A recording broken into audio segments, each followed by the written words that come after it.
Habang nagtatanong ako sa aking pasahero, hawak ang lumang larawan ng kapatid kong nawawala. May isang magandang babae, may kakwentuhan, nakatayo sa gilid. Matagal na palang nagmamasid sa akin. Sa dami ng mga dumadaan, hindi ko siya agad napansin. Ngunit sa hindi ko inaasahan, may lumapit at agad akong kinalabit. Sabay sambit na, "Kuya, may kakilala po akong manggagamot o mananawas, baka makatulong."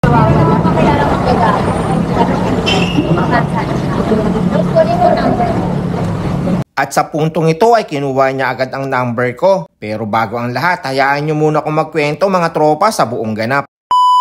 Sa mga hindi nakakaalam, part-time job ko nga pala ang pagiging isang motorcycle taxi rider mga tropa. At ginagawa ko ito tuwing tapos na ang duty ko. Bumabiyahe ako sa iba't ibang parte ng NCR at Calabarzon. Pero ang hindi alam ng karamihan, hindi lang pasada ang habol ko. May mas malaga akong layunin. Hinahanap ko po ang kapatid kong 10 taon nang nawawala na may kapansanan. Naniniwala po kasi ako na sa ganitong paraan ay maaari kong matukoy o malaman kung nasaan na siya. Gusto ko lang din pong ibahagi sa inyo ang ilang dagdag impormasyon tungkol sa kapatid kong matagal na naming hinahanap. Halos mag-10 taon nang nawawala ang kapatid kong may kapansanan. May sakit siyang epilepsy at paralisado ang kanyang kaliwang bahagi ng katawan mula sa kanyang mga braso, kamay at maliit na bahagi ng kanyang mga binti. Kung sakaling may nakakita, nakahawig ng kapatid ko o may nakapansin sa taong katulad ng kanyang katangian, huwag po kayong mag-atubili mag-message sa akin dito sa page na ito. At kung may nawawala rin po kayong mga mahal sa buhay, isenyo rin po sa akin ang mga larawan at detalye nito. Sama-sama po natin gamitin ang social media para makatulong sa isa't isa. Humihingi po ulit ako ng tulong sa inyo mga tropa. Tulungan din po natin ang mga pamilyang patuloy na naghahanap sa kanilang mga mahal sa buhay. Ito po ang ilang larawan at detalye ng mga nawawalan nilang pamilya.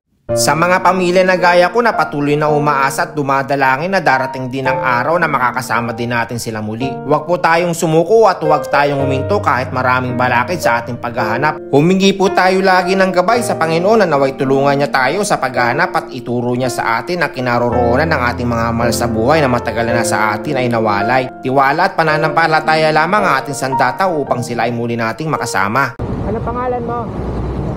Eduardo.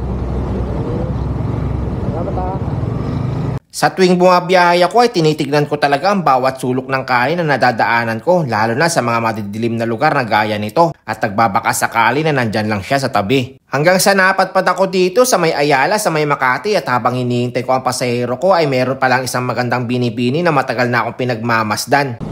May BPI banda po ma'am, BPI. Wala lang po kayo dito ma'am. Habang nagtatanong ako sa aking pasero, hawak ang lumang larawan ng kapatid kong nawawala. May isang magandang babae, may kakwentuhan, nakatayo sa gilid. Matagal na pala akong pinagmamasdan. Sa dami ng mga dumadaan, hindi ko siya agad napansin. Ngunit sa hindi ko inaasahan, may lumapit at agad akong kinalabit. Sabay sambit na, "Kuya, may kakilala po kung manggagamot o mananawas, baka makatulong." Napalingon ako, nagulat, hindi dahil sa sinabi niya, kundi dahil sa kanya. Sa ganda ng kanyang muka, sa ayos niyang bihis, hindi mo iisipin siya naniniwala pa sa mga manggagamot o mananawas.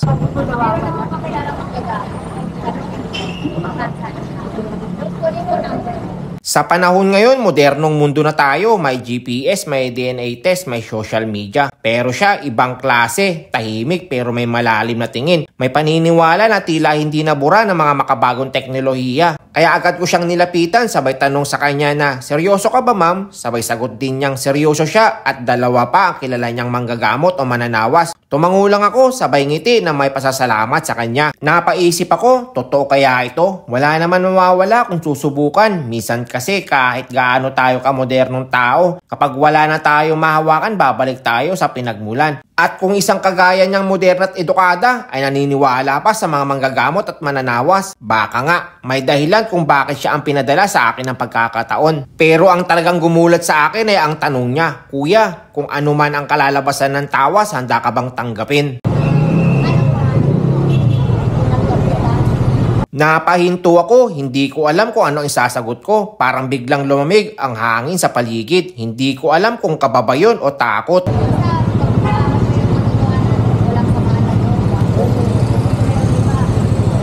Sabay tanong sa sarili, handa ba ako? Paano kung hindi na siya buhay? Paano ko ang 10 taong paghanap ko ay wala na palang pupuntahan? Sabi pa niya, marami na raw siyang natulungan, mga nawawalang mahal sa buhay, mga taong gaya ko na naghahanap at umaasa at lumalaban sa paghahanap.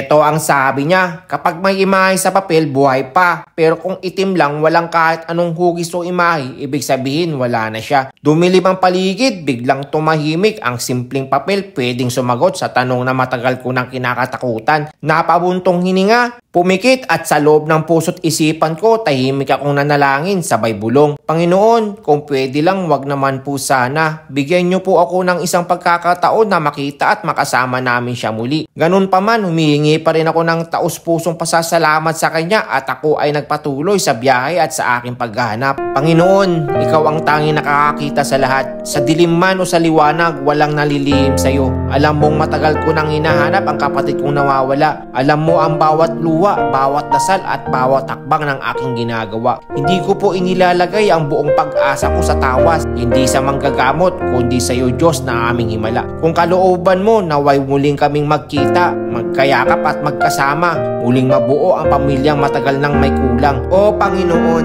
ikaw po ang tanging sagot sa tanong ng puso ko. Sa iyo po ako nagtitiwala at sa iyo po ako patuloy na umaasa. Amen.